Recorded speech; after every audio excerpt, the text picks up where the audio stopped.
Okay, Greg Brinkley, the Disability YODAA, back here with Durrell Mackey, former special agent team leader for the Cooperative Disability Investigations Unit in Oakland, California. Durrell, glad to have you back on.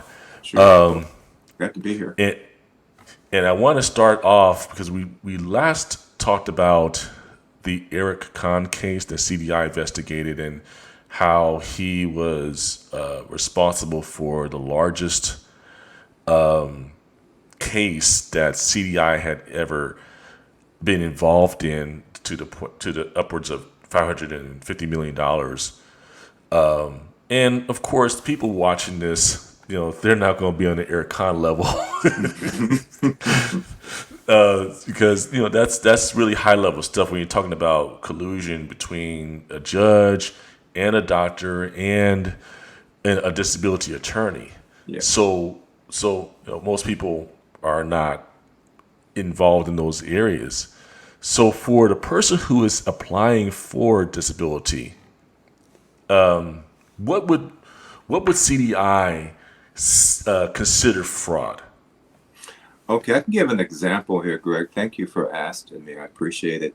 Um, for example, anyone who's applying for SSA disability benefits, alleging disability, who may be actually working under the table, with a false Social Security number or with a valid Social Security number that might belong to one of their children. It could be, a junior who has the same name as, the father, and he's using his son's name to work under Social Security to, escape and to hide his earnings and work activity from Social Security. Um,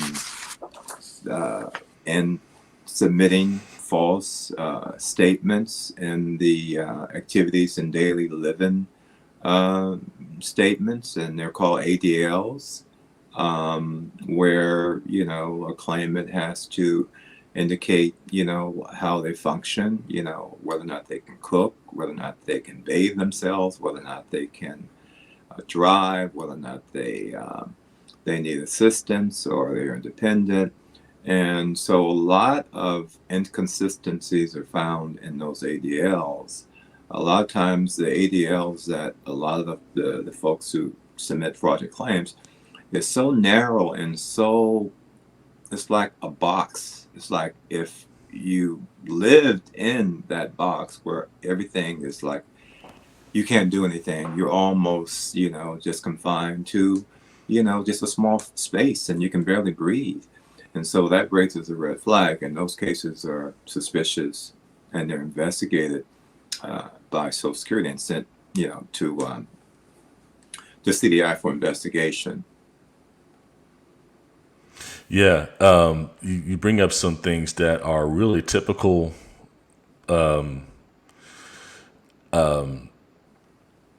things that a claimant would do, which is fill out a form and submit that to the DDS as a part of the case. And I'm glad you brought up that idea of inconsistency when someone says, "Oh, I can't do anything at all. I can't do anything," and then CDI investigates and finds out, okay, well, I don't know if that's really true because we've seen some things. So talk about what investigators would see when they see the inconsistencies in the paperwork, and it does end up becoming the same thing in reality. Well, and the reality of the situation is that most people, Greg, they don't, well, they lie, and they don't understand that a lie is not the truth. People remember the truth because it's an experience and it's something that you live. People don't remember the lie because the lie is not true. It hasn't happened. And so you have to use another lie to cover up that lie. And so before you know it, you just, it's just a bunch of lies. And so it's hard to believe anything that's presented because you're going to expect a lie, and you look into that lie, and you go down to a rabbit hole. And so eventually you have to call them on it. You have to call them in. You have to discuss, what's going on with them, and afford them opportunity to present their side of the story. Yeah. Can you share with us an example or two on what you have seen typically in those individuals who are applying and they're involved in that kind of fraudulent activity that would Of really be course, sure. red flags? Sure, sure. For example, let's say an individual has applied for SSI disability, Title 16, or even Title 2, and they're alleged to be mentally impaired. Uh, Social Security requires that usually most claimants have to attend a consultative examination, or CE. It might be a psychiatric CE or a physical internist CE. For the individual I'm talking about here specifically, and we'll talk about the physical intern claimant after this one here, but let's say he or she presents themselves at their psych CE. And so they're being interviewed, by the psych consultant. And so the psych consultant may ask him, sir, ma'am, how many legs does a dog have? And they may answer 2. And of course, I'm sure it stops the internist in their, seat. And they go like, okay, yeah. And so, I mean, it's a flagrant, just flagrant malingering on that part. Malingering is the phrase that capsulizes, disability fraud, and that's how, a claim is generated and caught. On the other side, there are people who have physical complaints or impairments. Let's look at a guy here who has alleged to be paralyzed. He has to go to a physical CE, and so he will leave home that morning for a CE. He will take his wheelchair out of the house, roll the wheelchair, and put the wheelchair inside of the back of the trunk, and drive to the CE. Park the car, get out of the car, get in the wheelchair, and wheel himself into the CE. Now, when he gets into the CE and he's interviewed by the physical internist, he'll say, sir, I came here, I was dropped off, by a friend. I don't have a driver's license. I don't even drive. I have no feeling in my legs at all. My legs are just numb. I just have no feeling. That's why I'm in this wheelchair. And in turn, this is listening, taking notes, and looking, and so forth. So, but he already has reports of what this guy's condition is, and of course, the reports show that there's no impairment, whatsoever. But SSA has to go on with the process, and so this individual leaves the CE, puts his wheelchair back in the trunk, hops in the car, drives away, and goes to a golf course. And he's chipping golf balls for 2 hours. Okay, and he's driving back home. So those are 2 examples of the malingering that goes on in both the psych CE and the physical intern CE. Durrell, I'm trying to hold my laughter right now. Okay. Because I remember when I used to do the trainings at the field offices and the DDSs, you sent me out there to do those, and I would have that video to show There you people. go. And that one lady with the sling lady, she Yes. would get out the car, her arm would be out of the sling, and she used that same arm to close the door and then put the arm back in the sling and walk into the CE appointment. There are thousands of cases like that, unfortunately. A lot of them. A lot of them. Yeah. What? And you talked about malingering, and I'm wondering. Well, not I'm wondering, but I think people would wonder. Okay, what really is malingering? You gave an example of someone shows up at the psych CE and says the dog has two legs. That would be clear malingering. What other types of malingering would you see on a psychiatric, a mental case when they're showing up for a CE? Well, for the Psych CE, there are a number of questions are asked, very simple questions that, the Psych C, have known, he can see the level of the individual educational level who's is presented in front of them. So he may ask him or her, you know, uh, what month is this? It might be September. And they would say January. Um, or they would ask them, how many fingers do you have on one hand? And they'll hold a hand up and say, all I have is three fingers. And so the psych says, can you count 3 fingers for me? One, two, three. And and so I mean that is blatant malingering. And I guess a lot of times they expect for the consultants to believe that and pretty much let them go on thinking that, okay, I got this person to believe that I believe there's only 3 fingers on one hand, or that this month is really January, or this they know it's September, or they asked them who the president is. And most folks know who the president is, and they'll say someone like, they say, well, who's president? Lincoln. And Lincoln is not the president.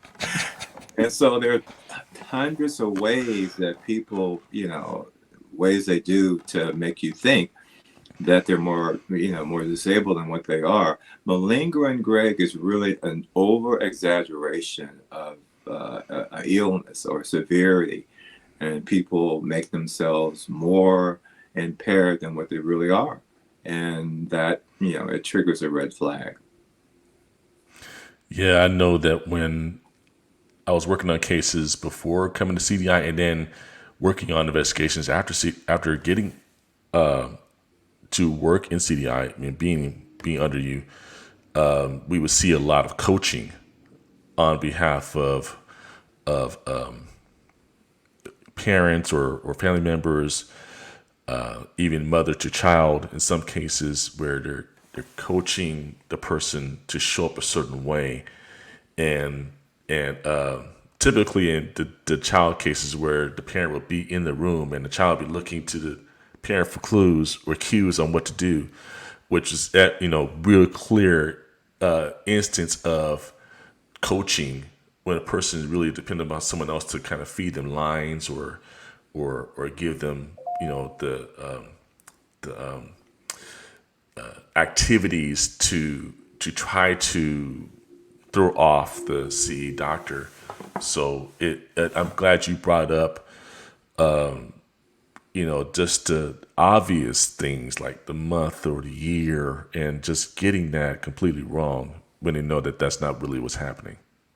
Exactly. And I could expound a little bit more, Greg, on the coaching part. There are also third party individuals like translators, interpreters. They will coach. They'll coach a claimant on how to malinger and how to exaggerate an illness to gain entitlement to benefits. And we suspected that in some of those cases, that should the individual get on benefits, then they would owe that translator or that interpreter part of their benefits, if not all of their benefits, throughout the time that they're on. because most people don't even know that they're going to have to pay, for that kind of thing. And once they get approved, they're not obligated to pay any body benefits, but paying their expenses that they have to live, day to day. So yeah, there are interpreters, there are third-party people, like you said, Greg. There are family members who do it. There are professional interpreters, professional translation services that do it. And there was a case once that we had involving a small child who was, definitely, impaired, was mentally impaired. And so this particular family would file a claim for a new child. And so they would use that disabled child as the guinea pig, for a whole new claim over and over and over again. And, we found that they were doing that. And so we stopped benefits for all those, subsequent cases where they used that child to gain benefits for SSI benefits for other children who really didn't exist. They just weren't, they didn't exist. They were imaginary. And so that was blatant fraud right there. Yeah. Now, I know that maybe some people were saying, well, I might not even end up at a CE. It may just be a situation where I have records to submit and I won't need to go to a CE, so that's not really my concern. But that doesn't mean that CDI cannot see red flags in those cases either. So, what would cause CDI to investigate someone who doesn't have a CE? You brought up the ADLs, which is one area definitely, and you maybe want to touch in a little bit further on the ADLs, or maybe some other area where we can see red flags, where Well, CDI can see red flags. well, you're right, Greg. It's just not, the focus on front end prevention, initial claims for Title II and Title 16 disability payments, including SSI. It also involves what we call continuing disability reviews and redeterminations. For example, if someone appears in the office for redetermination or CDI or CDR interview, and let's say they come in there with a pair of overalls, it's not it's not unusual for someone to come in with a pair of overalls. But if you're going with a pair of overalls and there's paint splashed on them, the question is, where'd the paint come from? And so that might generate and trigger, to the CDI office, and then we'll get involved in doing an investigation for those cases. And there are also cases where that are just outside of the CE, where SSA has programmatic, periodic matching between agencies. For example, matching between SSA, matching between SSA and IRS, databases. And that would trigger an alert that someone is working, and then, boom, we get a case and we go out and we interview the person to see, whether or not that's exactly the case. And then we go on from there, and there's evidence of a fraud or it's not. And we move on from there. So it's just not the CE. The CE is just not the main focus. It's just part of a huge, global focus on disability fraud. And it can take the form of almost anything. The CEs, the CDR, periodic program reviews are required so that they can review and reevaluate claimants to see, what is their current level of functioning, because they may have improved enough so that they're no longer, qualified for disability benefits. And if that's the case, then the benefits are suspended or they're ceased. And they do have the right, of course, to appeal. And then, of course, the result is the result. Either their benefits will be continued, or they will be terminated, or they will be ceased. So SSA is very good on allowing people to, file appeals. They just don't cut people off and just say you have no avenue for any kind of to redress, any decision that may be adverse to you and that can harm you, harm your livelihood and this kinds of things.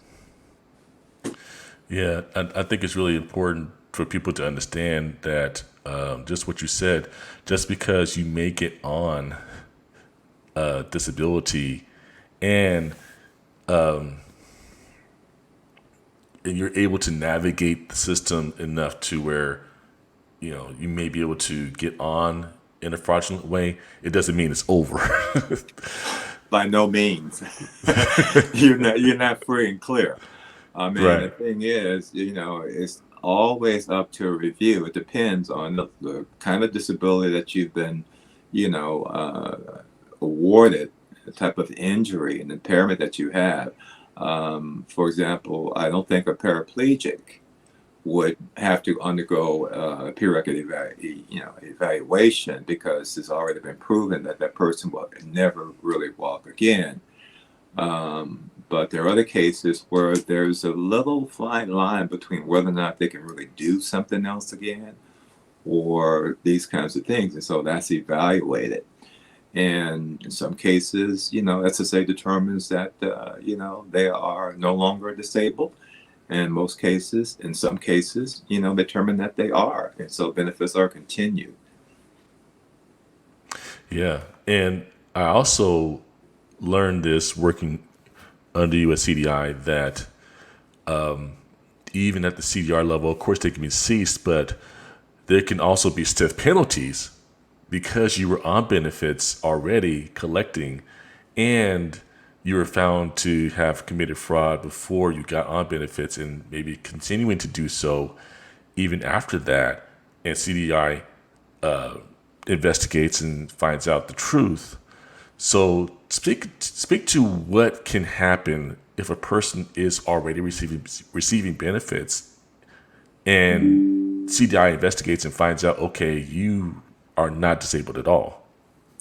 Usually, Greg, in those kind of cases, what it involves is someone, for example, like I said earlier, who has gone back to work and they're working under the table. They may again be working on a false social security number or a valid number that may belong to a friend or belong to a relative. And we do an investigation. For example, let's say we find out they've been working for 5 years. And so those records are administratively reviewed and by Social Security Administration. And then there's a quote unquote, there's an overpayment. It could be 10,000, 20,000, 30,000, 40, $50,000. So now we have quote unquote a loss to the government. And usually that's on cases where people who are already on the rolls. It could be Title II disability benefits, or it could be Title 16 SSI benefits. And so that overpayment will actually, it's very risky for the beneficiary, because now they're exposed to criminal prosecution. And so those cases, they will be presented to the U.S. Attorney's Office for prosecution, and they will be charged with false claim, and usually the false claim from them making some material false statement on the redetermination application. Usually redetermination application has a question on that application whether or not you are working. And if you answer no, that you not working, and investigation find that you are, and it could be backed up by earnings records and by primary records from the local employer.